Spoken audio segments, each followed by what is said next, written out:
Welcome to A Healthy Curiosity, the podcast that explores what it takes to be well in a busy world with self-care strategies from Chinese medicine. I'm your host, Brody Welch, here to support you on your journey of health, happiness, and personal evolution. Welcome to today's show. I'm your host, Brody Welch, and today my guest and I are going to be diving into the exciting topic of burnout and what we can do about it. So many women are just pushed to the limit as far as how much bandwidth we have for the things going on in our lives that we find ourselves in a state of chronic stress that can lead to all sorts of other health issues. And my guest, Michelle Pfhennighaus, is a health coach who is trained in functional medicine, has spent the last 10 years helping go-getter women heal from chronic stress and its accompanying symptoms. She has been featured as an expert on all kinds of different places like ABC, CBS, NPR, in the movie Lemonade with her inspiring story of recovering from burnout, which we will get into in a bit. She was once working nonstop in the fast-paced world of big advertising when she started suffering debilitating anxiety, fainting spells, and IBS. And so she knows what it's like to have recovered. And she's also a dedicated yogi, a mommy of 2 little boys, and has no plans to cover up the hard-earned silver streaks in her hair. Michelle, I'm so glad to have you on A Healthy Curiosity today. Welcome. Thank you so much, Brody. It's nice to be here. It's been a while since we've chatted. I really appreciate just all the work that you're doing in the world and wanted to have you share today a bit about what burnout is and what we can do about it. So let's dive into your story. First of all, like how you became such an expert in this topic. Oh, yeah, I'd love to tell you about it. I'm not one of those people that are saying, oh, I've always just been interested in health and wellness. That was not the case at all.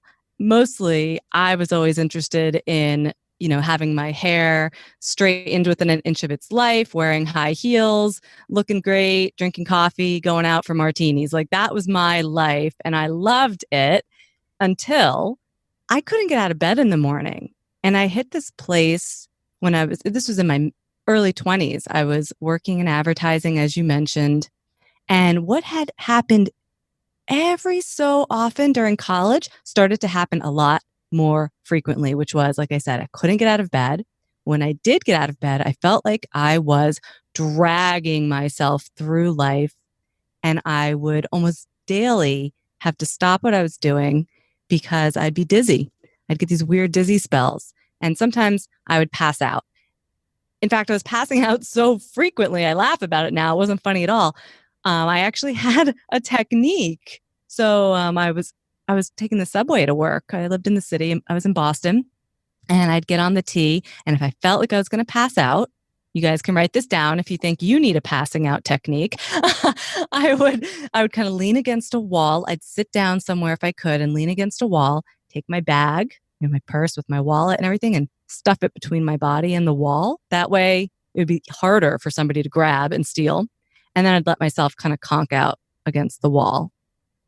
That's how often it was happening. So it was really scary, and I did not know what was going on. Yeah, it seems like getting a handle on the root cause of that is probably going to be more helpful than figuring out how to not hurt yourself and be robbed while on the tube commuting to work. Although you could write that book too. I'm sure there's a need. Yeah, it was insane. And actually, it was kind of interesting because when I went to doctors, and when I think back, my first fainting episode happened when I was a teenager, and I still was living at home with my parents, but it was infrequent. So when I would talk to a doctor about it, they would just shrug and say, who knows, could be anything. And then when it got a little bit worse in college, I had blood work done, got some workups by the campus nurse or whoever. And same thing, they're like, your blood work's fine. So at this point, in my 20s, I went to like my real doctor and said, it's got to be something. I think I have mono. Please test me for everything. And when the tests came back and my doctor just shrugged and said, no, you're fine. Your blood work's all good. I just burst out crying. I remember how embarrassing it was because I was a very pulled together young lady, as I mentioned. And I was just sobbing in the office. And the doctor walked out and the nurse looked at me and she said, "Have you seen a therapist?" Wow. Wow. So like I have so many opinions on that. First of all, empathy for the fact that you know that something's wrong and the person that you're going to for help has no answers for you and is basically telling you that it's all in your head. Oh, yeah. It was all that, and I thought, what a jerk. Like, what a jerk thing for her to say to me, you know? But looking back, I'm actually really glad she said it because I don't know how she meant it, but I didn't know what else to do. So I did schedule an appointment with a therapist. And when went to this therapist, I had a couple sessions, and the therapist looked at me and said, "Have you ever thought about medication for anxiety?" I'm like, "Whoa, what? I have anxiety? Is that what this is?" It was like a total shock. Because you didn't identify as someone with anxiety at the time. No, no, not at all. I mean, in retrospect, that's hilarious to me. But at the time, no, the thought never crossed my mind. It felt pretty normal. And in fact, I later learned that probably 80% of the people I was working with in advertising are medicated for something, anxiety, depression, whatever, and are certainly self medicating in other ways. It's funny you mentioned that. I was like, did you know that both of my parents were advertising copywriters in the Boston area? I did not know that. Yeah, and my dad was basically a functional alcoholic. He would go to work every morning with his vodka and orange juice in the car and like not get home till late. And yeah, he was kind of like the original Mad Men guy. And and my mom was working from home, and but she at one point, yeah, but that was a transition she made when she had me and my younger sister. But yeah, that was a world that was my parents' world, of like that fast-paced world of merger and acquisition and advertising. My dad started a couple of those a couple of different agencies in Boston. So I totally, I feel like I really can picture you in that world. And yes, it's like, it speaks to the fact that like when we're around something that's normal in a culture, we stop seeing that it's a problem. And I think that like, that's a point that Mhm. I'd like to make about the culture at large right now, is that it seems like everybody's on overdrive, and it's like, it's almost like harder to see anxiety because it's not even just these particular high paced, high stress industries. It's kind of like our whole world at this point. And just that because I don't know, that there's, when it's common, we think that it has to be that way, or we think that that's normal, and it's easier to be complacent as opposed to thinking that something's abnormal and that we need to take action, or that it could be different for us. Yeah, absolutely. If my body was not giving me such strong signals by, passing out on the ground, I would have Yeah. ignored it. I would have led a very anxious, fast paced life for the rest of my life. So I'm very grateful that I got the message. I'm very grateful for that nurse who took the time to tell me I should see a therapist. And what was interesting, of course, was that the very first piece of awareness about anxiety was you should be on medication. And I just thought to myself, even then, the person who I was then thought, "Oh, wait, don't people do yoga for like stress and anxiety?" Right. Could there be maybe something between medication and nothing? Yeah, That- like I just literally found out about this. yeah. Like, could Right. we not take a step back? Yeah. And I mean, I was not a crunchy yoga person at all whatsoever.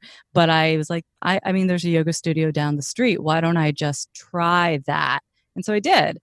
And I mean, I got hooked immediately. And I used to dance. I was a ballet dancer. And so, I think when you're a dancer, sometimes it's easier to get into yoga because you're used to moving in a space wearing tight clothes. So, Yeah, and there's some body awareness that you have built in. As a former gymnast, that was my reaction to yeah. yoga as well. It was like, oh right, this is just like what the fun that I used to have, putting my body in shapes. Yes, exactly. But now it's actually medicine for my mind as well. It's a bonus. It was very cool to get back into some sort of movement like that. But I quickly started to tap into more of what was going on than, of course, just the poses. And that was the entryway into changing my diet. And within about 6 months, I felt like a completely different person. I had changed a lot about my diet, particularly removing the sugar from my diet. And I had this moment, Brody, where this sounds insane, but I just walked into my house that I was renting at the time. And I remember the sun was coming through the window. And I just thought, I think this is what happy feels like. Oh, wow. Like, are you kidding? Like, this is it. It's this lightness. It's this, I Mm. don't have a million pounds of terrible weight of life on my shoulders. I just feel, oh, As you describe that, I get this image of like the sun coming out from behind the cloud. And when I've had that feeling, it's sort of like the light dawning of the fact that, like, oh, yeah, like all of my energy is in present time. I'm not like half in the future and half in the past. I'm like, I'm really here. yes. I had never, I probably had felt that way when I was a kid, but I could not remember feeling that way in recent memory. It was a sensation I will never forget. Wow. And so really, and you're talking about 6 months between the gateway drug that was yoga and the diet change that was removing sugar Mm-hmm. in order for you to get there. So relatively simple things. I mean, like, yes, hard to do perhaps, but relatively short amount of time that you started feeling different. Yeah. And I mean, it certainly was a journey. There were other symptoms at play. I had a lot of digestive distress that, would have been diagnosed at IBS if Mhm. I thought it wasn't normal and had actually brought it up with my doctor. Yeah. Right, exactly. But at Uh-huh. the time, yeah, like we're not taught to think about our digestion very much No, or just hide it, hide yep. it, hide Mhm. it, just be embarrassed and hide it. But boy, was I suffering. And so, there were some other things going on too. I took dairy out of my diet for a long time. I just cleaned things up in a really serious way. And I mean, all of the symptoms alleviated.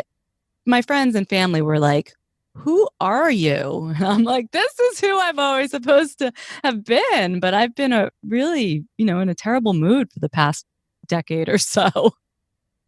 So, what did you realize? Like you realized, first of all, like, oh, wow, I was dealing with anxiety and not noticing it. Tell me about burnout. Like, what was, tell me about realizing that that's what you were dealing with. At the time, I didn't have any words to describe any of this. But in my work as a health coach through the years, I see the same cluster of symptoms again and again. It's the fatigue, the anxiety, the digestive trouble, the obvious, I feel stressed. These things kind of hang together, sleep problems. Oh, yeah.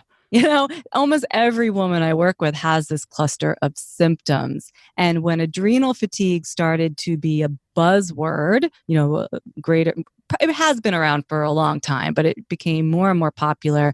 I said, oh, that's really interesting. That really describes this collection of symptoms very, very well. Since then, as I've received more training and learned more about how the body actually works, I see that I was really stuck in my stress response between the life I was leading, my aspirations to be perfect as an only child, as an ex competitive dancer. I had a lot of these tendencies.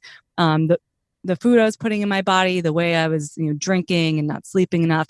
There were a lot of reasons that my body was stuck in its stress response. And I couldn't get out of it. I couldn't get out of it by just having a day off on the weekend. I was perpetually in this state. And looking back, I'm like, of course I was dizzy. I had stopped producing enough cortisol to keep my blood pressure up.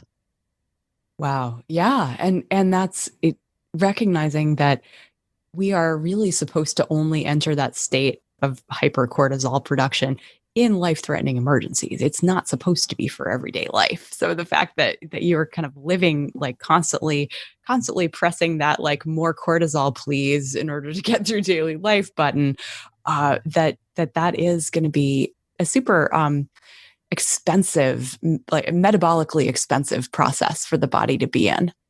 Yeah. And that's what it felt like. I felt like I was always in danger. I was financially in danger. So I had to work a second job on the weekend, even though I was working during the week. In advertising, you get paid very poorly in your 20s in advertising. So, living by yourself in the city, trying to make it work, trying to do all the things, trying to look beautiful, trying to attract that guy who's going to be your guy. all of it felt like a matter of life and death, I suppose. Yeah. And so you just brought up an interesting point, which is that there is adrenal fatigue used to be a kind of a buzzword for like just people who are kind of stuck in that over perpetual stress response or overactive stress response. But it's come under fire in recent years that, like, when you look at the data, it's really not backed up by lab tests. Like, there's not necessarily a clear-cut definition of what adrenal fatigue even is. And so I'd love to get your 2 cents on kind of how burnout is different than adrenal fatigue and how useful those labels are. Sure. Yeah, I think that the term adrenal fatigue, which has been used in the holistic community for a while now, has been helpful in the sense that it does give some sort of label to this collection of symptoms. Like when I first heard of it, I was like, oh, whew, other people are experiencing this. That's tremendously helpful. And it does imply, however, that your adrenals are fatigued, i.e., there's something wrong with your adrenal glands. So you need adrenal support. You need, I don't know, some sort of balm to rub on your adrenal glands. You know what I mean? That's the implication. Right. Or that you need to be taking like animal adrenal gland supplements or something like that. I used to see that a lot as a clinician, that my patients would say like, oh yeah, my naturopath, says that it's my adrenals or whatever. And whereas in Chinese medicine, it's like we have a very different idea of what's going on there, but at the time it was like almost everyone was saying that they had, that the adrenal supplements were very popular. Yes. I remember friends telling me that they were taking that, and I thought, oh, maybe I need to take that too. My adrenals are insufficient. I am insufficient is sort of, I am broken. There's something wrong with me.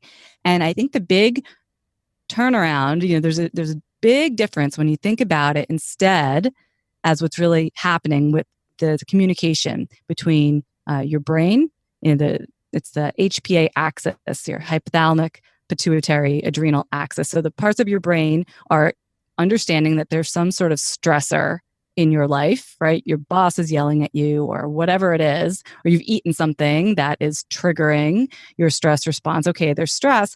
Your adrenal glands are there to provide that adrenaline. There's cortisol being released in your body to deal with the stressor.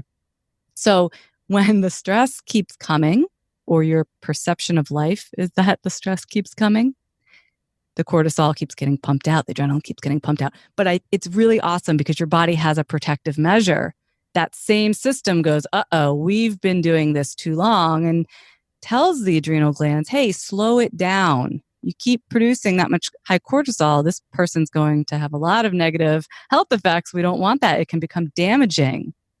And then you slow down, but it feels bad. It feels awful. It feels like you're exhausted. You can't get out of bed. You're dragging yourself around and you're losing consciousness in the middle of the subway. So we don't like it at all. Right. Yes. It's our body protecting us from what we were doing.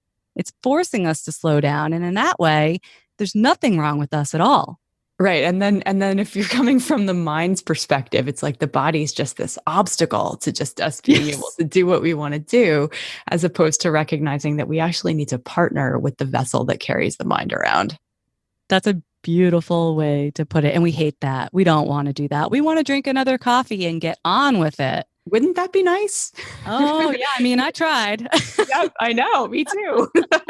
But I love thinking about it this way, where it's not that there's an insufficiency, and it's not the only thing that's fatigued was me, or is whoever's listening who has these symptoms. You are fatigued. Your adrenals are not fatigued, and your body is just helping you out. This episode is brought to you by the Learn From Home department at BrodyWelch.com. The 2 things that I keep hearing over and over again from people in clinic that they want more than anything else is more energy and less stress. The number 1 thing people say they know they need to do but aren't doing is start a meditation practice. If this is you, you can do all of these things in just 20 minutes a day with my Learn From Anywhere Qigong class.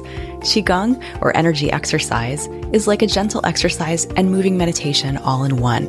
When I was first thinking about how I could help the most people improve their health and happiness in the shortest way possible for the lowest dollar value, the answer was crystal clear: teach people Qigong. In just 20 minutes a day, you can increase your energy and mobility while calming your nervous system and your mind. You can do it anywhere, anytime, with no special equipment and without getting sweaty. And when you change the way you breathe and move, you dramatically change how you feel. For just $97, you can download a simple practice that's like a multivitamin for each of your organ systems. In addition, I walk you through how to do each of the movements step by step. If you already have a meditation practice, check out my breathing bundle, a collection of practices designed to help you regulate your nervous system, whether you need calming, centering, or energizing. Explore 12 Treasures, the Breathing Bundle, and more at brodywelch.com. That's Brody with an IE and Welch with a CH. Thanks for listening. Now back to the show. Really, I think that's such an important reframing, that our bodies have wisdom. And so if you're just looking at a symptom as something to beat into submission or make go away, that you're very likely missing the bigger message. Yeah, I would say so. I mean, I see women, like I said, coming to me in my practice with this cluster of symptoms, and they are very often taking some sort of sleep medication, taking a low-dose antidepressant, taking the anti-anxiety medications. They're on Synthroid. This all results in a thyroid issue eventually. So it's medication for all of these different symptoms. No one is addressing what's really going on in the body, and it's fascinating to me. And we need to change this. Well, because who's going to call them on it, right? I mean, like that, unless you have a coach, right, who you're telling more than just your physical symptoms to, or a holistic practitioner of some kind who's going to actually put those pieces together, you're just going to get help for continuing to run yourself into the ground. That's correct. And a lot of times, like, I feel even conflicted about giving people adaptogenic herbs, like things that help the body handle stress, because I'm like, is this basically like giving the person, like, just helping them wind up in the same place next month that they're at now, but anyway, hopefully I give it to them with the caveat that, like, the thing that really is going to make you not need these herbs anymore is getting out of this stressful situation. It's like changing the job or changing the relationship or changing your perception of who you think you have to be in the world so that you can break the cycle of stress, as opposed to just medicating it even naturally. That's right. And can we stop beating ourselves up over, like, we're not thin enough, we're not this enough? Like, I feel like we put so much extra pressure on top of ourselves to, like, use willpower, like, I'm gonna willpower myself into exercising more and more and eating less and less. And it's just all the tools that we're given in our society continue to run ourselves into the ground. And what's the end game there? So that I can feel okay? So that I can feel successful? Like, I always am really curious as to what's underneath that, because you're absolutely right. There's all this pressure that women internalize. I mean, obviously we can consciously detox our thoughts from things like what we're supposed to look like, but it's even harder to detox from a sense of feeling like we're not doing enough for other people, or like living into our full capability. And like, I see that as really the hardest thing, like where a lot of my clients, my coaching clients, especially, we get into this a lot, where they often get stuck is that when you feel like you've been relying on either perfectionism or people pleasing or whatever as a survival mask, it's like, this is what I'm going to do to feel safe.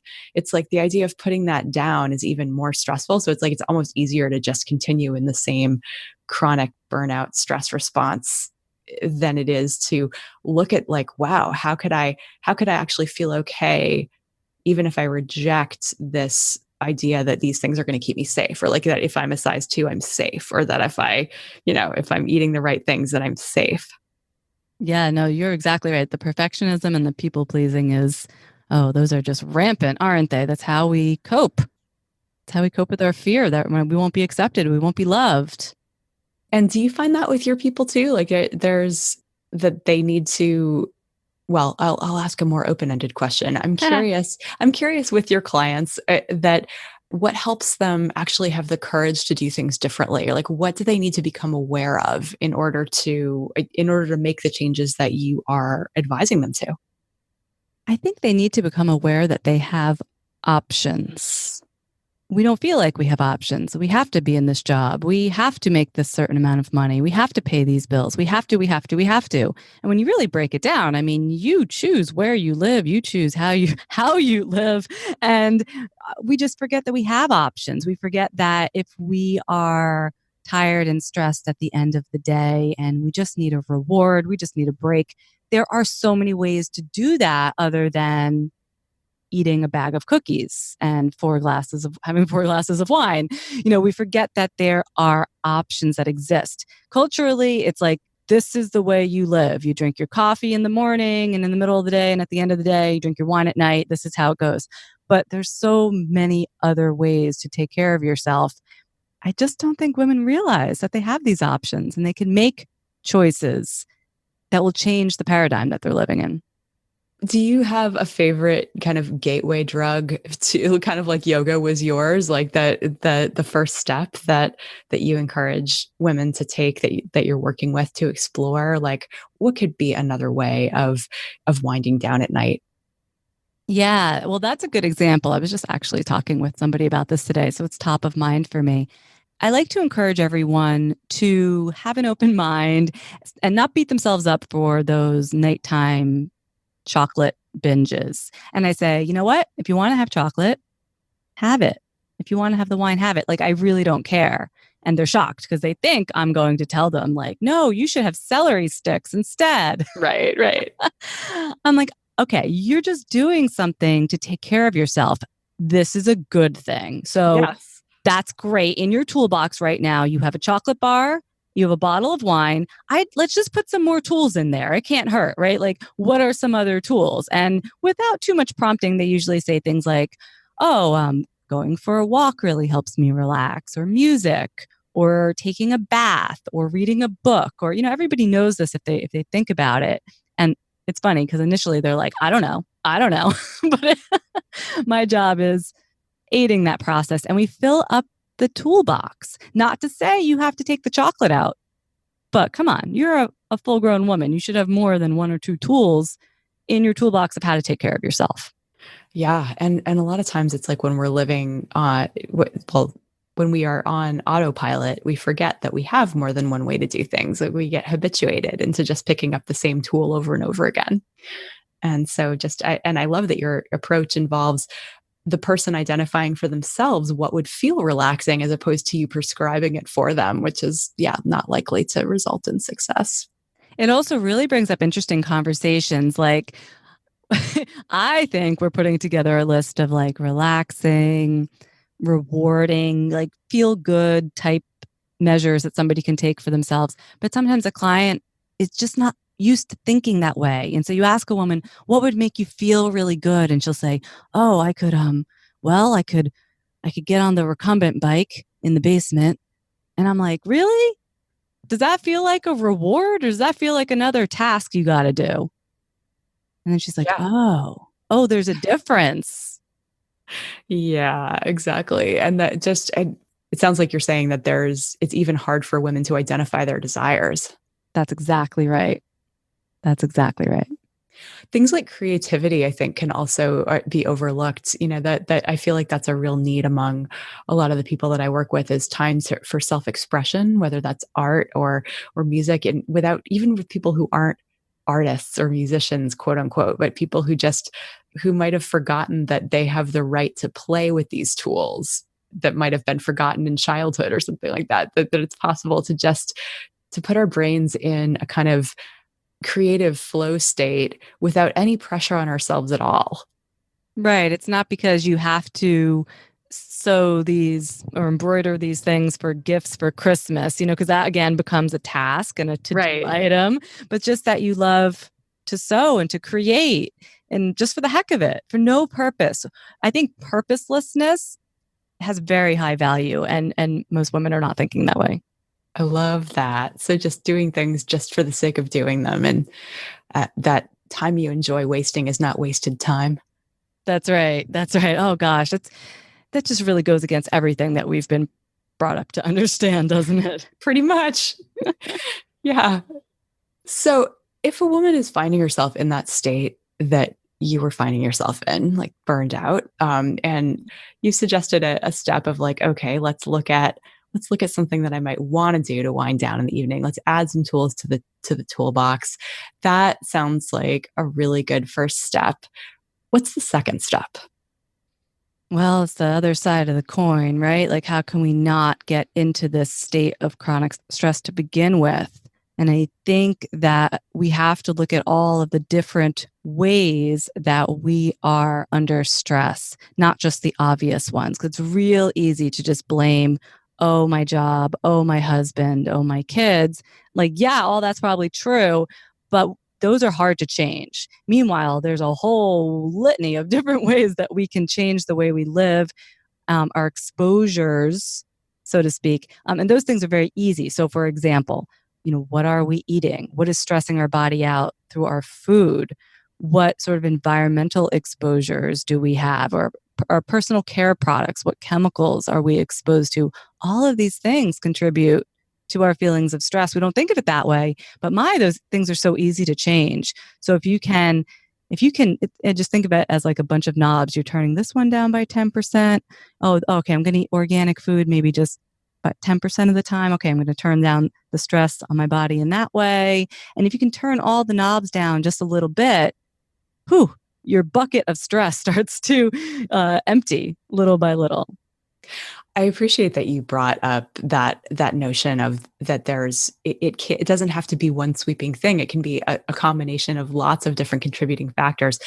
But I'm wondering if you could make a little bit more explicit how food stresses out the body.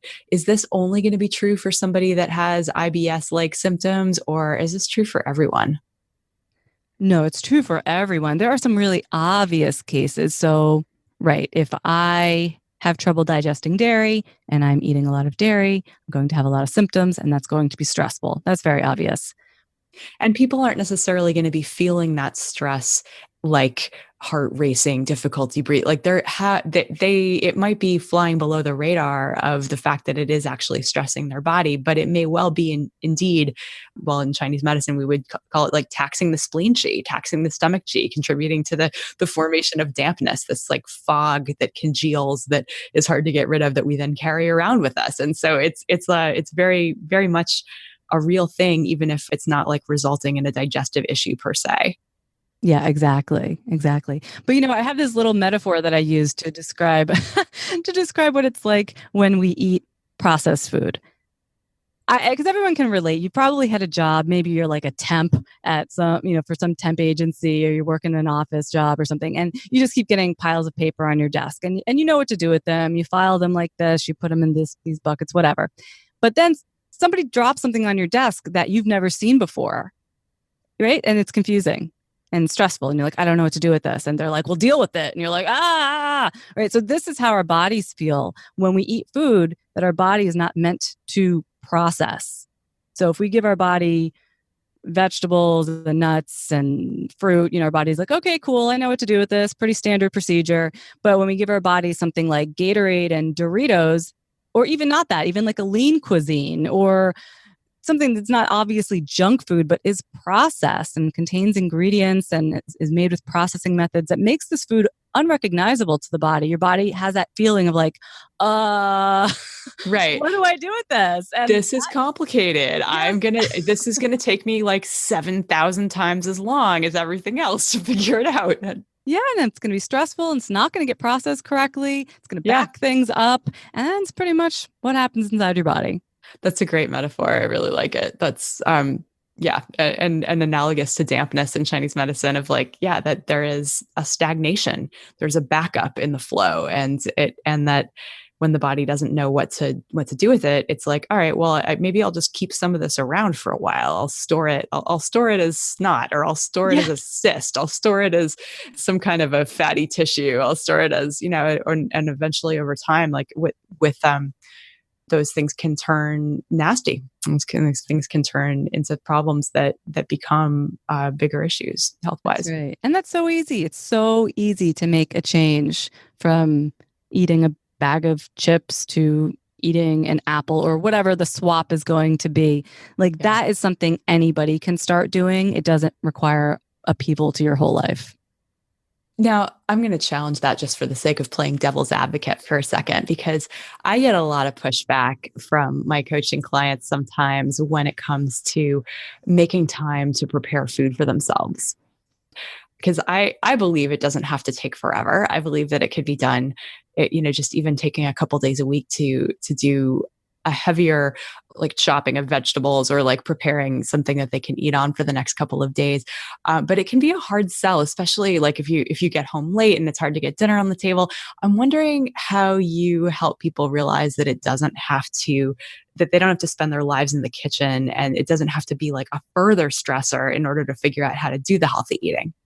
Yeah, no, it's a really great point. I mean, for starters, remember, we're just turning down the dials. So you don't Yeah. have to go from I eat out every night of the week to I never eat out and I cook everything from scratch and I raise my own chickens. Like, there's a huge spectrum in there. So even if it's like one night a week that you're going to prepare food at home, or instead of eating at the restaurants just that are serving very standard American fare, you're going to go to the Whole Foods salad bar and put together your dinner there instead. I mean, that's all on the spectrum. So if you can just start turning down different dials, you're going to see improvements. It's not about perfection. It's not about doing it to the nth degree. Those small steps really do add up to big differences, and that is often, I think, really overlooked in our society, where we can be tempted to go like really all or nothing. Oh yeah, I got to go keto or else it's not worth doing. Like that Right. that's Yeah. everybody right now, and it's like, well, why don't you just stop eating so much sugar? I don't know. Exactly. Rather than making, right, something super complicated that you can't possibly stick to for the rest of your life, yeah, just taking a small step in the direction of better can be really, really powerful. Yeah, I mean, it makes a powerful difference and it is very empowering. Oh, look what I can do. Oh, look, it wasn't that hard. Oh, now I'm ready to take the next step. Yeah. And that's really how we prove to ourselves that change is possible. That's exactly right. It's really remarkable the changes that somebody can undergo when it starts with something as simple as try one new vegetable this week, or I'm going to go for a walk at night instead of, snacking. I'm just going to try that one time. It starts so small, but it does. It gives you confidence. Oh, I can do this. Oh, I can cook that. Oh, oh, oh. And all of a sudden, you get that moment where the light's streaming through the window and you feel light and happy. It's really the best thing. That's my favorite thing about working with my coaching clients is seeing people recognize that they really can do it when they didn't think change was possible, and being able to realize that they can feel younger every day, they can have more energy, they can feel like they're actually enjoying their lives without without needing to self-medicate, and with actually having time for the things that matter to them. And this translates, right? So if you can make those changes in your diet or whatever, right? Your exercise routine or what have you. Suddenly it's like, oh, well, what else can I do? What else can I affect change in? Not just maybe my body myself, but in the world. And I feel like this is for me the juicy part, because instead of being trapped into like, this is how life is and this is how it goes, when somebody realizes how much power they have over themselves, and then, oh, what's next? I mean, this is where we start talking about really making significant changes in the world. I love that you brought that up. That is really it, isn't it? I mean, like when we recover our energy, it's not just for ourselves. It's not just so that we as individuals feel better. It is how we make the biggest difference to everyone else in our lives. It's how we get to be of service to the world. It's how we get to give our gifts to the world. It's how we get to do big things, which we're never going to do if we feel like we're just barely hanging on. Yeah, that's exactly right. I'll give you a great example. Please do.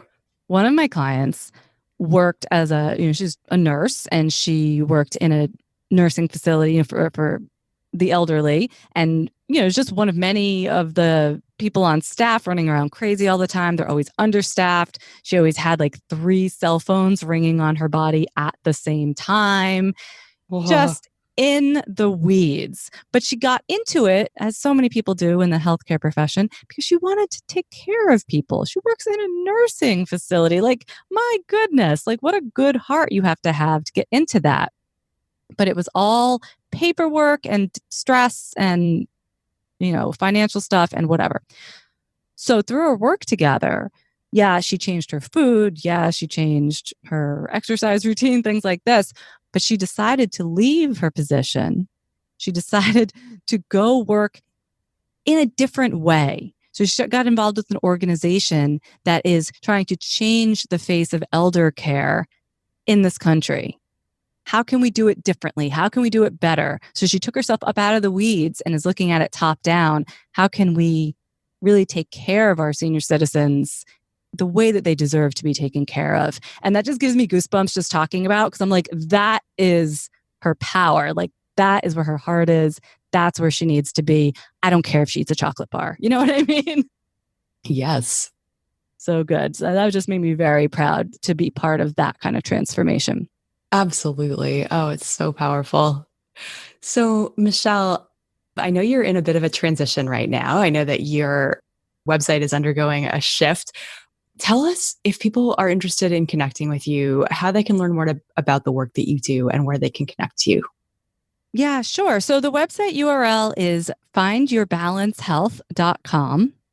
I've had that URL for the past 10 years. I feel that balance has become cliche, and I actually kind of started to hate the word after a while, because balance implies this need to do it all.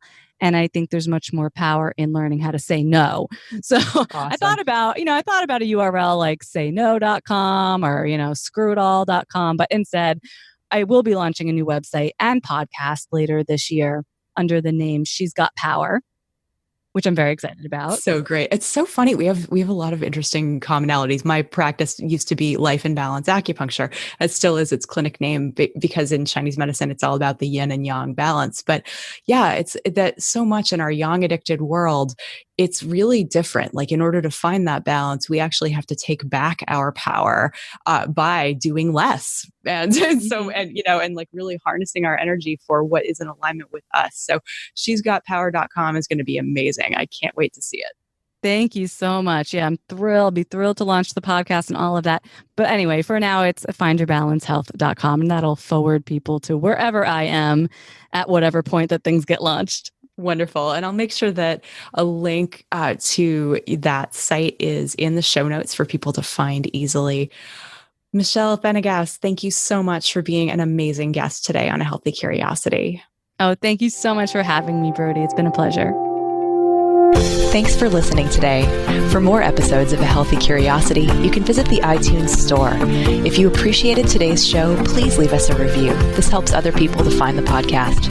You could also head to brodywelch.com, where you can find free self-care resources, learn more about Chinese medicine, and let me know what you'd like to hear about on future episodes. I'd love to hear from you. Till next time, be good to yourself.